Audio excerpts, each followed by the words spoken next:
வைசாக மாத மாஹாத்மியம் என்றழைக்கப்படும் வைகாசி மாத மாஹாத்மியத்தின் 22ஆம் அத்தியாயம் பித்ருக்களின் விடுதலை. மிதிலேயர் வினவினார், வைசாக மாதத்தில் புண்ணியம் தரும் திதிகள் சந்திர தினங்கள் எவை? அவை குறிப்பிட்ட திதிகளில் செய்யுமாறு பரிந்துரைக்கப்பட்டுள்ள பல்வேறு தானங்கள் எவை? உலகத்தில் மிகவும் சிறப்புற்று விளங்கும் அந்த திதிகள் எவை? இவற்றை விரிவாக எடுத்துரைப்பீராக. ஸ்ருததேவர் கூறினார், சூரியன் மேஷராசியில் சஞ்சரிக்கும் வைசாக மாதத்தில் மொத்தமுள்ள 30 திதிகளுமே புண்ணியம் நிறைந்தவையாகும்.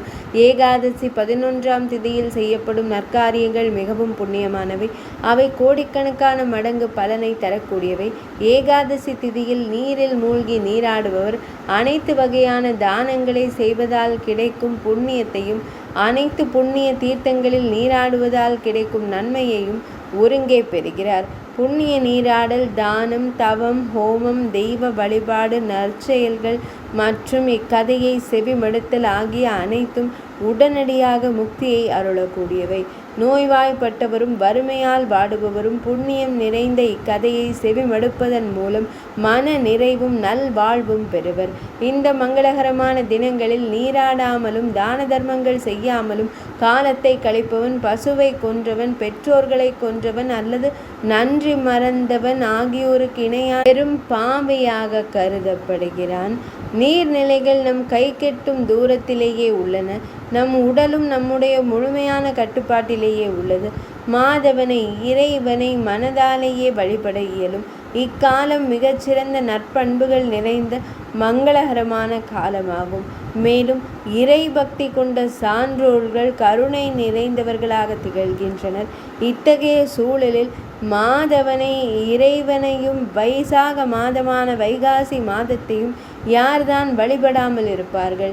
வைகாசி மாதமான வைசாக மாதத்தில் செய்ய வேண்டிய புண்ணிய சடங்குகளை ஏழையர், செல்வந்தர், ஊனமுற்றோர், பார்வையுற்றோர், அலி இனத்த விதவையர், ஆண்கள், பெண்கள், 15 வயதினர், இளைஞர், முதியோர் மற்றும் நோயுற்று படுத்த படுக்கையாக இருப்போர் என அனைவரும் மிக எளிதாகவே நிறைவேற்ற இயலும். வைசாக மாதம் பிறந்தவுடன் இத்தகைய மங்களகரமான நற்செயல்கள் அனைத்தையும் தவறாமல் நிறைவேற்றுங்கள். இதை செய்வதற்கு யார்தான் முயலாமல் இருப்பார்கள்? அவ்வாறு முயன்ற நற்செயல்களை செய்பவரை விட சிறந்த மங்களம் பொருந்திய மனிதன் வேறு யார் இருக்க இயலும்? இந்த எளிய சடங்குகளை செய்யாதவன் ஒரு இழிந்த மனிதனாவான். நரகங்கள் அவனுக்கு மிக எளிதாக எட்டக்கூடிய தூரத்தில் உள்ளன என்பதில் எவ்வித ஐயமும் இல்லை. இப்போது அந்த மாதத்தில் உள்ள அனைத்து பாவங்களையும் போக்கக்கூடிய மிகச்சிறந்த திதியை, காலப்பகுதியை நான் குறிப்பிடப் போகிறேன். தயிரிலிருந்து எடுக்கப்படும் வெண்ணெய் போன்ற அந்த சாராம்சத்தை நான் எடுத்துரைக்கிறேன். மிகுந்த புண்ணியம் வாய்ந்த சித்திரை மாதத்தில் சூரியனானவர் மேஷராசியில் சஞ்சரிக்கும் போது ஒரு திதிக்கு பித்ருக்களே, முன்னோர்களே அதிபதியாக திகழ்கின்றனர். அமாவாசை நாளாக அது இருக்கலாம். அது பாவங்களை முற்றிலுமாக அழிக்கும் வல்லமை கொண்டது. அது கோடிக்கணக்கான கயை திருத்தலங்களுக்கு சென்று வழிபட்டதற்கு இணையான பலனை தருகிறது. இது தொடர்பாக பித்ருக்களை குறித்த ஒரு பழங்கதை வழங்கி வருகிறது. மன்னனே, சாவர்ணி என்பவர் இப்பூமியை ஆண்டு வந்த காலத்தில் நிகழ்ந்த அந்த சிறந்த கதையை செவிமடுப்பீராக. அனைத்து தர்மங்களும் அற்றுப்போன 30வது கலியுகத்தின் இறுதியில் ஆனர்த்த தேசத்தின் தர்மவர்ணன் என்று நன்கு அறியப்பட்ட ஒரு பிராமணர் வாழ்ந்து வந்தார். மன்னனே, அதே கலியுகத்தில் முதல் கால் பகுதியிலேயே மக்கள் பாவச் செயல்களில் மூழ்கி கிடப்பதை அந்த முனிவர் கண்டறிந்து உணர்ந்திருந்தார். பல்வேறு வர்ணத்தாருக்கு, குலத்தாருக்கு உரிய தர்மங்கள் கைவிடப்பட்டிருந்த அந்த கலியுக காலத்தில் ஒரு முறை அவர் புஷ்கரம் எனும் புண்ணிய தலத்திற்கு சென்றார். அங்கே நற்பண்புகள் நிறைந்த முனிவர்கள் மௌன விரதத்தை கடைபிடித்தவாறே நீண்ட காலத்திற்கு நடைபெறும் ஒரு சத்திரம் பெருவேள்வி நடத்துவதில் ஈடுபட்டிருந்தனர். அந்த முனிவர்கள் சாஸ்திரங்கள் சார்ந்த தலைப்புகளில் ஆழமான விவாதங்களை நடத்தி கொண்டிருந்தனர். அவர்களுள் புனிதமான சடங்குகளை செய்வதையே வழக்கமாக கொண்டிருந்த சில முனிவர்கள் கலியுகத்தை புகழ்ந்து பேசலாயினர். மன்னனே, கிருத்தயுகத்தில் ஓராண்டு காலம் முயன்று மாதவனை பகவான் ஸ்ரீ மகாவிஷ்ணுவை வழிபடுவதன் மூலம் எத்தகைய புண்ணியம் கிடைக்குமோ அதே அளவு புண்ணியத்தை திரேதாயுகத்தில் 1 மாத காலத்திலேயே அடைந்து விட முடியும். துவாபர யுகத்திலோ அதே பலனை 15 தினங்களுக்குள்ளாகவே ஒரு பட்ச காலத்திலேயே பெற்றுவிட முடியும். ஆனால் கலியுகத்திலோ பகவான் ஸ்ரீ மகாவிஷ்ணுவினை மனதால் நினைப்பதன் மூலமாகவே மேற்கூறிய புண்ணியத்தை போல 10 மடங்கு அதிகமான பலனை பெற்றுவிட முடியும். கலியுகத்தில் செய்யப்படும் மிகச்சிறிய அளவிலான புண்ணிய செயல்களுக்கு கூட கோடிக்கணக்கான மடங்கு அதிகமாக பலன் வந்து சேரும். கருணையும் நற்செயல்களும் அற்றதும் தான தர்மங்களும் பிற புனித சடங்குகளும் இல்லாததுமான இக்கலியுகத்தில் எவன் ஒருவன் பகவான் ஸ்ரீஹரியின் திருநாமத்தை ஒரே ஒரு முறை உச்சரித்த பின்னர் கருணை காட்டி ஏதேனும் ஒரு தானம் செய்கிறானோ அவன் நிச்சயமாக உயர்ந்த உலகங்களை அடைவான். அதுபோலவே பஞ்ச காலத்தில் உணவளிப்பவனும் அவ்வுயர்ந்த நிலையை அடைவான். இவ்விஷயம் இவ்வாறு விவாதிக்கப்பட்டு கொண்டிருந்த வேளையில் நாரத முனிவர் அங்கு வருகை தந்தார். அவர் ஒரு கையால் தனது ஆண் குறியையும் மற்றொரு கையால் தனது நாவையும் பற்றி கொண்டு ஒரு பித்தனை போல சிரிக்கத் தொடங்கினார்.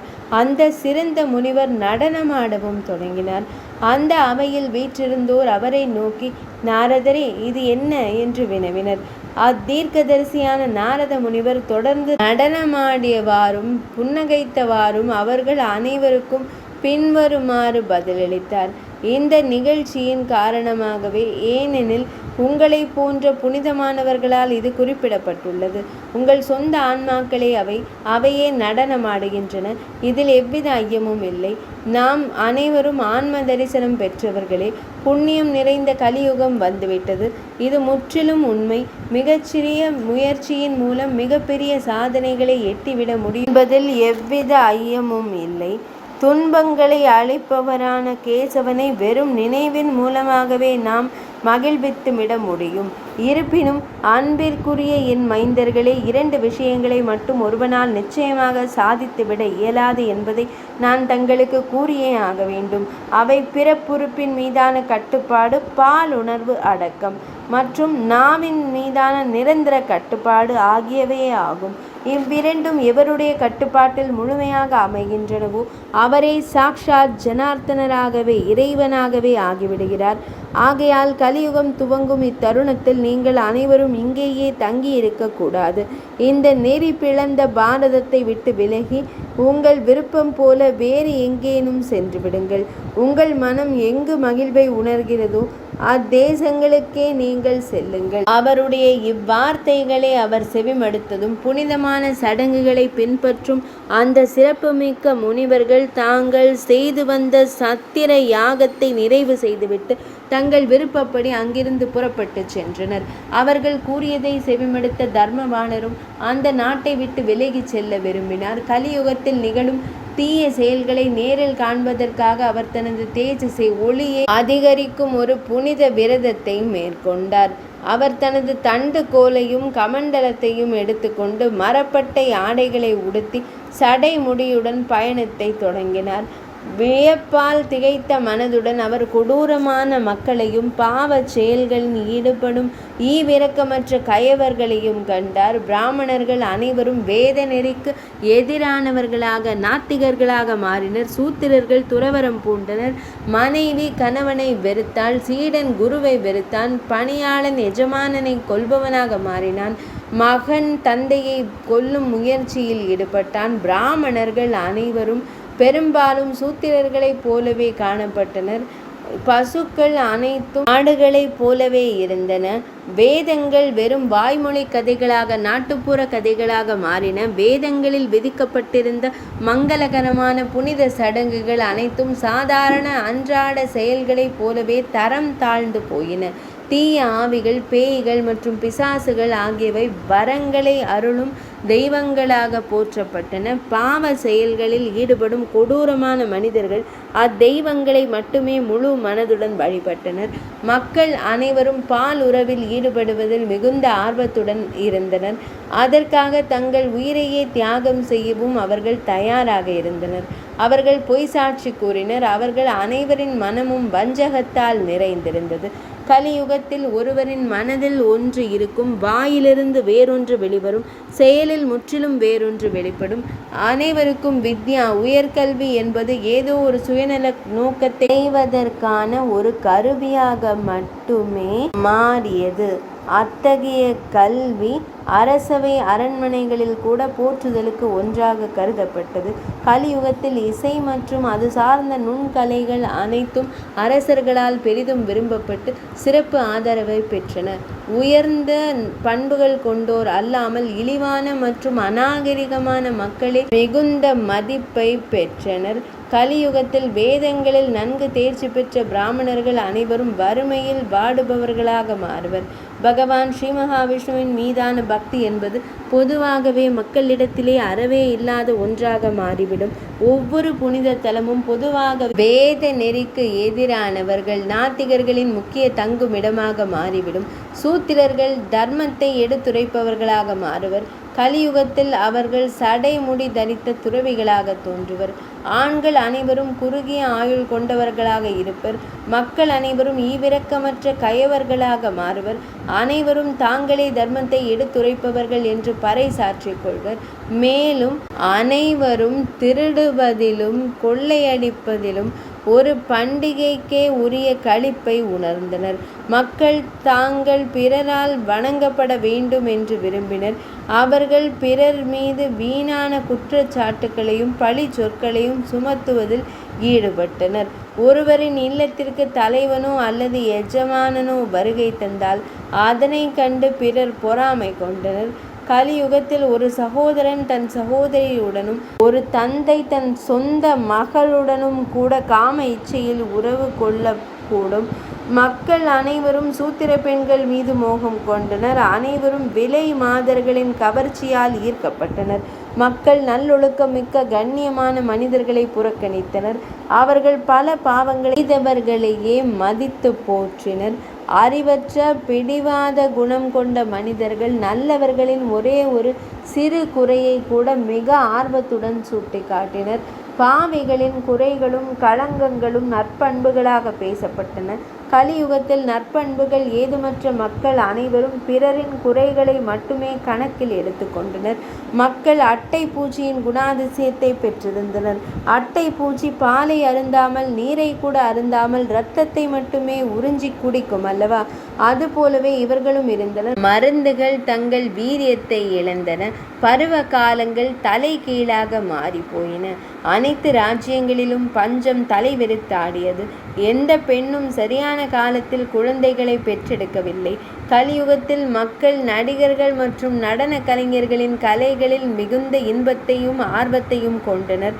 அறிவற்ற மந்த புத்தி கொண்ட மனிதர்கள் கண்ணியமான மனிதர்களை தங்கள் பணியாளர்களாகவே கருதினர்.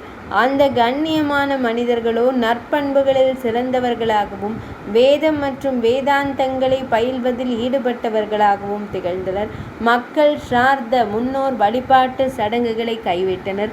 அனைவரும் வேதங்களால் விடுவிக்கப்பட்டுள்ள புனித சடங்குகளை செய்வதை விட்டுவிட்டனர்.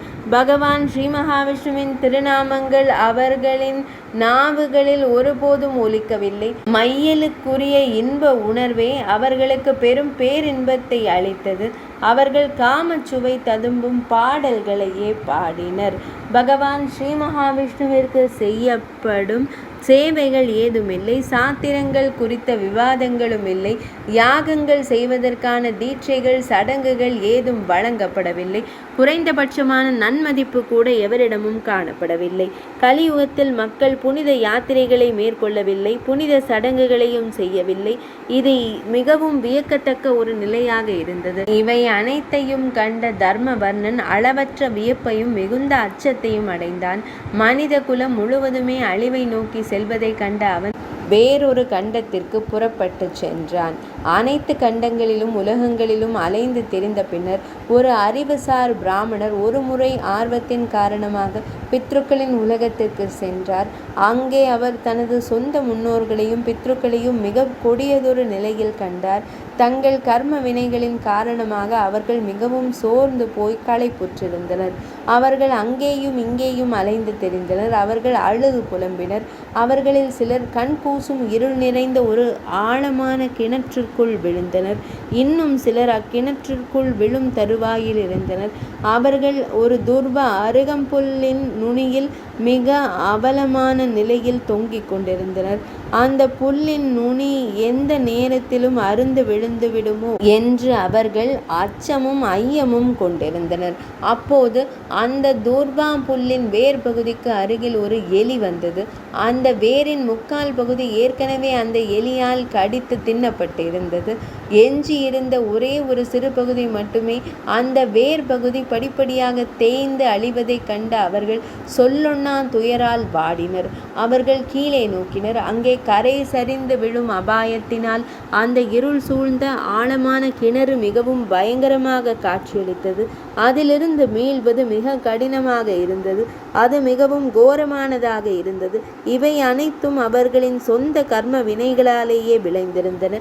எனவே அவர்கள் அளவற்ற துயரத்தில் ஆழ்ந்திருந்தனர். அவர்களுக்கு முன்னால் இருந்த வெளியும் கடக்க இயலாததாகவும் எவ்வித பற்றுக்கோடும் அற்றதாகவும் இருந்தது. அவர்களை கண்ட அந்த இரக்க குணம் கொண்ட பிராமணர் வியப்பில் ஆழ்ந்தார். பின்னர் அவர் பின்வரும் வார்த்தைகளை கூறலானார். நீங்கள் யார்? உங்களை இந்த நிலைக்கு தள்ளிய கடக்க முடியாத அந்த கர்ம வினைதான் என்ன? நீங்கள் எந்த கோத்திரத்தில் பிறந்தவர்கள்? உங்களுக்கு உறுதியான முக்தி விடுதலை எவ்வாறு கிடைக்கும்? இவற்றை எனக்கு எடுத்துரையுங்கள். அது உங்கள் நல்வாழ்விற்கு துணையாக அமையும். அவர் இவ்வாறு வினவியதும் அந்த பித்ருக்கள் அவருடைய வார்த்தைகளை கேட்டு மேலும் துயரத்தில் ஆழ்ந்தனர். தர்மத்தையும் வேதங்களையும் ஸ்ருதிகளையும் அனைத்திற்கும் மேலாக போற்றி வாழ்ந்த அந்த பித்ருக்கள் அவரிடமே மிகவும் பரிதாபத்திற்குரிய குரலிலும் வார்த்தைகளிலும் பேசலாயினர். பித்ருக்கள் கூறினர், நாங்கள் ஸ்ரீவத்ச கோத்திரத்தை சேர்ந்தவர்கள். பூ உலகில் எங்களுக்கு வாரிசுகள் சந்ததிகள் ஏதுமில்லாத நிலை ஏற்பட்டுவிட்டது. எங்களுக்கு சமர்ப்பிக்கப்பட வேண்டிய பிண்டங்கள், அரிசி உருண்டை, படையல்கள் மற்றும் ஸ்ரார்த்த சடங்குகள் மறுக்கப்பட்டு விட்டன. எனவே நாங்கள் துயரத்தீயில் வெந்து வேதனையில் தவிக்கிறோம். இந்த கலியுகத்தில் எங்கள் வம்சத்தில் வாரிசுகள் அற்று போனதற்கு காரணம் நாங்கள் செய்த பாவங்களே ஆகும். எங்கள் வம்சமே அழிந்து போனதால் எங்களுக்கு பிண்டங்கள் சமர்ப்பிக்க இப்போது யாருமே இல்லை. எனவே வாரிசுகள் அற்று போன பரிதாபத்திற்குரியவர்களாக நாங்கள் இந்த இருள் சூழ்ந்த ஆழமான கிணற்றிற்குள் விழும் தருவாயில் இருக்கிறோம். எங்கள் வம்சத்தில் பெரும் புகழ்பெற்ற தர்மவர்ணன் எனும் ஒரே ஒருவன் மட்டுமே எஞ்சியுள்ளான். அதனால் அவன் உலகியல் பற்றுகளற்றவன், திருமணம் செய்து கொள்ளாதவன், இல்லற வாழ்க்கையை மேற்கொள்ளாதவன். இந்த ஒரே ஒரு வாரிசின் துணையால் ஒரே துரும்பு போன்ற மிகச்சிறிய ஆதரவை கொண்டே நாங்கள் எப்படியோ பிழைத்து வருகிறோம். அவனுக்கு சந்ததி ஏதுமில்லாத காரணத்தினால் ஒரு சுண்டெலி தினமும் அந்த துரும்பின் வேரை பதம் பார்த்து வருகிறது. எஞ்சி இருப்பது அந்த ஒரே ஒரு துரும்பு மட்டுமே என்பதால் அதன் ஒரு சிறு பகுதி மட்டுமே இப்போது மிச்சம் உள்ளது. சாந்த குணமிக்க ஐயனே, அந்த சுண்டெலி அதனை எவ்விதம் தின்று கொண்டிருக்கிறது என்பதை தாமே உற்று நோக்குவீராக. அன்பிற்குரியவரே, அவனது வாழ்வின் இறுதியில் அந்த சுண்டெலி எஞ்சியுள்ள அந்த துரும்பையும் முழுமையாக கடித்து துண்டித்துவிடும். அதன் பின்னர் எவராலும் மீண்டு வர இயலாத கண் கூசச் செய்யும் கடும் இருள் சூழ்ந்த அந்த கிணற்றிற்குள் நாங்கள் வீழ்ந்து விடுவோம். ஆகையால் தாம் பூ உலகிற்கு சென்று இல்லற வாழ்க்கையை வெறுத்து துறவியாக வாழும் தர்மவர்ணன் என்னும் அந்த முனிவரை சந்திப்பீராக. எமது பரிவிற்கு நாங்கள் தகுதியுடையவர்கள் என்பதால் எமது இந்த செய்திகளை அவனிடம் எடுத்துரைத்து அவனுக்கு நல் விளக்கம் அளிப்பீராக. உன் முன்னோர்கள் மிகுந்த வேதனையில் உழல்கின்றனர். அவர்கள் நரகத்தில் வீழ்ந்துவிட்டனர். ஒரு அருகம்புல்லின் நுனியை பிடித்து தொங்கியவாறு அளவிடற்கரியதும் கண்களை பறிக்கக்கூடியதுமான இருள் சூழ்ந்த ஆழமான கிணற்றுக்குள் வீழவிருக்கும் நிலையில் அவர்களை நான் கண்டேன். அந்த அருகம்புல்லானது இக்குடும்பத்தையே குறிப்பதாகும். முனிவரே, அந்த எலியானது காலம் என்பதன் குறியீடாகும். அது தினமும் அந்த அருகம்புல்லின் வேரை பிடித்து கடித்து கொண்டே இருக்கிறது. இக்குடும்பமானது படிப்படியாக அழிவை நோக்கி சென்று கொண்டிருக்கிறது. தாம் ஒருவன் மட்டுமே இப்போது எஞ்சி இருக்கிறீர். ஆதலால் முனிவரே, அந்த அருகம்புல்லின் முக்கால் பகுதியானது அழிந்துவிட்ட போதிலும் தாம் இவ்வுலகில் உயிரோடு இருப்பதால் அதன் ஒரு பகுதி மட்டும் இன்னும் எஞ்சி இருக்கிறது. தமது ஆயுள் தேய்ந்து தேய்ந்து குறைய குறைய அந்த எலியும் அருகம்புல்லை சிறிது சிறிதாக கடித்து தின்று கொண்டே இருக்கிறது. இறுதியில் தாமும் இறந்துபடும் போது இக்குடும்பத்தில் வாரிசுகள் எவருமே இல்லாத நிலை ஏற்படும். அப்போது தாமும் நானும் அந்த ஆழ்ந்த இருள் சூழ்ந்த நரக கிணற்றிற்குள் ஒன்றாகவே வீழ்ந்து விடுவோம். எனவே தாம் இல்லற வாழ்க்கையை மேற்கொண்டு ஒரு குடும்பத்தை உருவாக்குவீராக. அதன் மூலம் தாமும் நானும் ஐயமின்றி நற்கதி அடைவோம். பல புதல்வர்களை பெற்றுக்கொள்ள ஒருவன் முயல வேண்டும். ஏனெனில் அவர்களில் ஒருவனாவது கயை தலத்திற்கு சென்று பித்ரு கடன்களை செலுத்தலாம், அல்லது அஸ்வமேத யாகம் குதிரை வேள்வி செய்யலாம், அல்லது சாஸ்திர முறைப்படி ஒரு கரிய நிற காளையை தானமாக விடலாம். அவர்களுக்குள் ஒருவனாவது வைகாசி மாசி அல்லது கார்த்திகை மாதங்களில் நம் சார்பாக புண்ணிய தீர்த்த நீராடலையோ ஸ்ரார்த்த சடங்குகளையோ அல்லது தர்ம தானங்களையோ செய்தால் நாம் நற்கதி அடைந்து நரகத்திலிருந்து மீட்கப்படுவோம். அவர்களுள் ஒருவன் பகவான் ஸ்ரீ மகாவிஷ்ணுவின் பக்தனாக திகழலாம். மற்றொருவன் ஹரி தினம் எனப்படும் ஏகாதசி திதியில் விரதங்களை மேற்கொள்ளலாம், அல்லது வேறொருவன் பாவங்களை போக்கக்கூடிய பகவான் ஸ்ரீ மகாவிஷ்ணுவின் திருக்கதைகளை செவிமடுக்கலாம். அதன் பயனாக அவனுக்கு முந்தைய 100 தலைமுறையினரும் அவனுக்கு பிந்தைய 100 தலைமுறையினரும் அவர்கள் எத்துணை பாவங்களால் சூழப்பட்டிருந்தாலும் ஒருபோதும் நரகத்தை காணவே மாட்டார்கள். இக்குடும்பத்தில் பிறந்திருந்தும் பகவான் ஸ்ரீ மகாவிஷ்ணுவையும் நாராயணனையும் வழிபடாத கருணையற்றவரும் நற்செயல்கள் அற்றவருமான வேறு பல புதல்வர்களை பெற்றிருப்பதால் என்ன பயன்? புதல்வர்கள் இல்லாத ஒருவன் நற்கதியை அடைவதில்லை என்பதை அனைவரும் அறிவர். அதிலும் குறிப்பாக கருணை குணம் நிறைந்த புதல்வர்களை பெறுவது என்பது மிகவும் அரிதான ஒன்றாகும். இத்தகைய கனிவான மற்றும் உண்மையான வார்த்தைகளை கொண்டு அவனுக்கு நல்வழி காட்டுவாயாக. அவன் உலகியல் பற்றுக்களிலிருந்து விலகி நின்றாலும் அவனை இல்லற வாழ்க்கையை மேற்கொள்ளும் வகையில் மனம் மாறச் செய்வாயாக. முன்னோர்களில் இவ்வார்த்தைகளை கேட்டதும் தர்மவர்ணன் அளவற்ற வியப்பும் திகைப்பும் அடைந்தான். அவன் அவர்களுக்கு பணிந்து வணங்கினான். அவன் கண்ணீர் உகுத்தான், விழிநீர் சிந்தினான். அவன் உடல் நடுங்கியது. கரங்களை மரியாதையுடன் கூப்பியவாறு அவன் கூறினான், நான் உங்கள் குடும்பத்தை சேர்ந்தவன். என் பெயர் தர்மவர்ணன். தர்மவர்ணன் எனும் பெயர் கொண்டவன் நான் மிகவும் பிடிவாத குணம் கொண்டவனாக இருந்தேன். யாகசாலையில் இருந்தபோது நன்னெஞ்சங்கொண்ட முனிவரான நாரத மாமுனிவரின் வார்த்தைகளை நான் செவிமடுத்தேன். கலியுகத்தில் நாவையும் பேச்சையும் இனப்பெருக்க உறுப்பையும் எவராலும் முழுமையாக கட்டுப்படுத்த இயலாது. இவ்வுலகில் அத்தகைய பாப செயல்களில் ஈடுபடும் மக்களையும் நான் கண்டேன். அதனால் நான் அச்சமும் ஐயமும் கொண்டவனானேன். தீயவர்களுடன் சேர்வதற்கு அஞ்சி நான் உலகம் முழுவதும் சுற்றி திரிந்து பிற கண்டங்களில் சென்று தங்கினேன். கலியுகத்தின் 3/4 பகுதி 3 பங்கு ஏற்கனவே கடந்துவிட்டது. எஞ்சியுள்ள கடைசி பகுதியிலும் கூட பித்ருக்களே 3/2 பங்குகள் கடந்துவிட்டன. உங்கள் துயரத்தை குறித்து நான் அறியாதவனாகவே இருந்தேன். என் வாழ்நாள் வீணாகிவிட்டது. நான் பிறந்த குடும்பத்தின் பித்ருக்களுக்கு செய்ய வேண்டிய கடன்களை நான் நிறைவேற்றவில்லை. ஒருவனுக்கு பிறக்கும் மகன் இவ்வுலகிற்கு சுமையாகவும் அவனுக்கே எதிரியாகவும் அமைந்து பகவான் ஸ்ரீ மகாவிஷ்ணுவையும் பித்ருக்களையும் தேவர்களையும் முனிவர்களையும் வணங்காதவனாக இருந்தால் அத்தகைய மகனால் என்ன பயன்? உங்கள் கட்டளையை நான் சிரமேற்கொண்டு நிறைவேற்றுவேன். கலியுகத்தின் தீய தாக்கங்களோ உலகியல் வாழ்வினால் ஏற்படும் துன்பங்களோ என்னை அணுகாதவாறு எனக்கு கட்டளையிடுங்கள். இவ்வுலகில் ஒரு மகனாக நான் ஆற்ற வேண்டிய கடமைகள் எவை என்பதை எனக்கு கட்டளையிடுங்கள். தங்கள் சொந்த குடும்பத்தை சேர்ந்தவனும் அறிவு கூர்மை மிக்கவனுமான தர்மவர்ணன் இவ்வாறு கூறியதை கேட்டதும் அரசனே, அந்த பித்ருக்களின் மனம் ஓரளவிற்கு அமைதி அடைந்தது.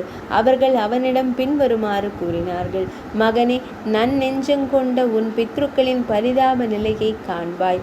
வாரிசுகள் இல்லாத காரணத்தினால் நாங்கள் கீழே விழுந்துவிடும் நிலையில் உள்ளோம். எங்களுக்கு துணையாக இருப்பது அந்த துர்வை புல், அருகம்புல் மட்டுமே. நீ இல்லற வாழ்வை மேற்கொண்டு வாரிசுகளை பெற்று எங்களை துயரத்திலிருந்து மீட்டெடுப்பாயாக. பகவான் ஸ்ரீ மகாவிஷ்ணுவின் திருக்கதைகளில் பற்று உள்ளவர்களும் எப்போதும் பகவான் ஸ்ரீஹரியை எண்ணுபவர்களும் நன்னடத்தையுடன் வாழ்பவர்களும் கலியினால் துன்புறுத்தப்படுவதில்லை. பெருமைக்குரியவனே, எவனொருவன் இல்லத்தில் சாலக்கிராம இருக்கிறதோ அல்லது எவனொருவனின் இல்லத்தில் மகாபாரத நூல் இருக்கிறதோ அவனை கலியுகத்தின் தீய சக்திகள் அணுகுவதில்லை.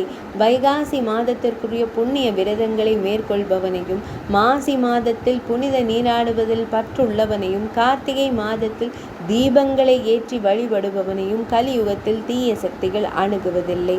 பரமாத்மாவான பகவான் ஸ்ரீ மகாவிஷ்ணுவின் கதையினை பாவங்களை அழிப்பதும் தெய்வீகமானதும் முக்தியை அருளக்கூடியதுமான அந்த கதையினை தினமும் செவிமடுக்கும் ஒருவரை கலியுகம் கலிபுருஷன் துன்புறுத்துவதில்லை. எவருடைய இல்லத்தில் வைவஸ்வத தேவ யாகம் நடத்தப்படுகிறதோ, எவருடைய இல்லத்தில் ஒரு சிறந்த துளசி செடி திகழ்கிறதோ, எவருடைய முற்றத்தில் ஒரு சிறந்ததும் மங்களமானதுமான பசு உரைகிறதோ அத்தகைய ஒருவரை கலியுகம் ஒடுக்குவதில்லை. ஆகையால் பாவங்கள் நிறைந்ததாக இருப்பினும் இந்த யுகத்தில் அஞ்சத்தக்கது ஏதுமில்லை. அன்பிற்குரிய மகனே, நீ விரைவாக பூமிக்கு செல்வாயாக. சூரியன் மேஷராசியில் சஞ்சரிக்கும் காலத்தில் வரும் மாதவ மாதம் வைசாக மாதம் அனைவருக்கும் பேருதவி புரியக்கூடியதாக அமைகிறது. சூரியன் மேஷத்தில் இருக்கும்போது வரும் 30 திதிகளுமே புண்ணியம் நிறைந்தவையாகும். இத்திதிகளில் ஒவ்வொன்றிலும் செய்யப்படும் ஒரு நற்செயலானது கோடிக்கணக்கான மடங்கு புண்ணிய பலனை தரும். அதிலும் குறிப்பாக சித்திரை மாதத்தில் வரும் அமாவாசை திதியானது மனிதர்களுக்கு முக்தியை அருளக்கூடிய மிகச்சிறந்த நாளாகும். இது பித்ருக்களுக்கும் முன்னோர்களுக்கும் தேவர்களுக்கும் மிகுந்த மகிழ்ச்சியை அளிக்கக்கூடியதாகும். இது உடனடியாக முக்தியை பெற்று தர வல்லது. அந்நாளில் பித்ருக்களை முன்னிட்டு பிண்டங்கள், உருண்டை சோறு மற்றும் நீர் நிறைந்த கலசங்களை அர்ப்பணித்து ஸ்ரார்த்தம் செய்பவர்கள் குறைவற்றதும் அழியாததுமான நற்பலனை அடைவார்கள். மகனே, சித்திரை மாத அமாவாசை நாளில் ஸ்ரார்த்தம் செய்யப்பட்டால் அது புண்ணிய தலமான கயையில் செய்யப்பட்ட ஸ்ரார்த்தத்திற்கு இணையானதாகும். மேலும் அதன் பலன் கோடிக்கணக்கான மடங்கு அதிகமானதாக இருக்கும். சித்திரை மாத அமாவாசை நாளில் வெறும் கீரைகளை கொண்டு ஸ்ரார்த்தம் செய்தாலும் கூட அது கயையில் கோடிக்கணக்கான ஸ்ரார்த்தங்களை செய்ததற்கு சமமாகும். இதில் எவ்வித ஐயமும் இல்லை. சித்திரை மாத அமாவாசை நாளில் கற்பூரம் மற்றும் அகில் ஆகியவற்றால் நறுமணம் ஊட்டப்பட்ட இனிப்பான பானங்கள் நிறைந்த ஒரு கலசத்தை ஒருவன் பித்ருக்களுக்கு அர்ப்பணிக்காவிட்டால் அவன் பித்ருக்களை கொன்று பாவம் செய்தவனாவான். இதில் எவ்வித ஐயமும் இல்லை. சைத்திர மாதத்து அமாவாசை நாளில் இனிப்பு பானங்களுடன் கூடிய ஒரு மூங்கில் தளிரை அர்ப்பணித்து மிகுந்த பக்தியுடன் ஸ்ரார்த்த சடங்கை மேற்கொள்பவன் தன் குலத்தை மேன்மையுறச் செய்கிறான். ஸ்ரார்த்தம் மற்றும் தான தர்மங்களை செய்பவர்களுக்கு ஒரு நீர் நிறைந்த கலசத்தை கும்பத்தை தானமாக அளித்ததன் பலனாக பித்ருக்களின் உலகில் அமுதத்தை பொழியும் ஒரு நதி ஓடும். சமைத்த அன்னம், பருப்பு, நெய், இனிப்பு பலகாரங்கள், நக்கி உண்ணக்கூடிய மற்றும் பருகக்கூடிய உணவுப் பொருட்கள், அருந்தக்கூடிய உணவுப் பொருட்கள் மற்றும் பால் பாயாசங்கள் ஆகியவை அந்த நதியின் சோற்றுப்படுகையாக அமைந்திருக்கும். ஆகவே நீ விரைந்து செல்வாயாக. அமாவாசை நாள் வரும்போது பேரறிவுடையோனே, ஸ்ரார்த்த சடங்கையும் ஒரு நீர் நிறைந்த கலத்துடன் கூடிய பிண்ட தானத்தையும் அன்ன உருண்டை படையலையும் நிறைவேற்றுவாயாக. அனைவருக்கும் உதவ வேண்டுமெனும் நோக்கத்துடன் இல்லற வாழ்க்கையை மேற்கொள்வாயாக. அறம், தர்மம், பொருள், அர்த்தம் மற்றும் இன்பம், காமம் ஆகியவற்றை அடைந்து மன நிறைவு பெறுவாயாக. சிறந்த சந்ததிகளை பெறுவாயாக. அதன் பின்னர் நீ துறவற வாழ்க்கையை மேற்கொண்டு உன் விருப்பப்படி அனைத்து கண்டங்களிலும் சஞ்சரிப்பாயாக. பித்ருக்களால் இவ்வாறு கட்டளையிடப்பட்டதும் அந்த முனிவர் விரைவாக பூ உலகிற்கு சென்றார். புண்ணியம் நிறைந்த சைத்திர மாதத்தில் சூரியன் மேஷராசியில் சஞ்சரித்த வேளையில் அவர் காலையில் புனித நீராடினார். பித்ருக்கள், தேவர்கள் மற்றும் முனிவர்களுக்கு தர்ப்பணங்கள், நீர்ப்படையல்களை அளித்தார். தர்ப்பணங்களை கொடுத்தார். பாவங்களை போக்கும் ஆற்றல் கொண்ட நீர் நிறைந்த கலத்தை தானமாக அளித்து ஸ்ரார்த்த சடங்குகளை நிறைவேற்றினார். அதன் வாயிலாக அவர் பித்ருக்களுக்கு மீளா பேற்றை முக்தியை அருளினார். அவர் கற்புடைமை வாய்ந்த ஒரு பெண்ணை திருமணம் செய்து கொண்டு நன்மக்களை பெற்றெடுத்தார். பாவங்களை போக்கும் ஆற்றல் கொண்ட அந்த திதியை நாளினை இவ்வுலகில் மிகவும் புகழ் பெற்றதாக அவர் ஆக்கினார். அதன் பின்னர் அவர் மிகுந்த மகிழ்ச்சியுடன் கந்தமாதன மலைக்கு சென்றார். ஆகையால் வைசாக மாதம் என்றழைக்கப்படும் வைகாசி மாதத்தில் வரும் அமாவாசை நாளில் இந்த திதியானது அளவற்ற புண்ணியம் வாய்ந்ததாகும். இதற்கு இணையான வேறொரு திதி காணப்படுவதோ அல்லது கேள்விப்படுவதோ இல்லை. வைசாக மாத மாஹாத்மியம் என்றழைக்கப்படும் வைகாசி மாத மாஹாத்மியத்தின் 22ஆம் அத்தியாயம் இனிதே நிறைவடைந்தது.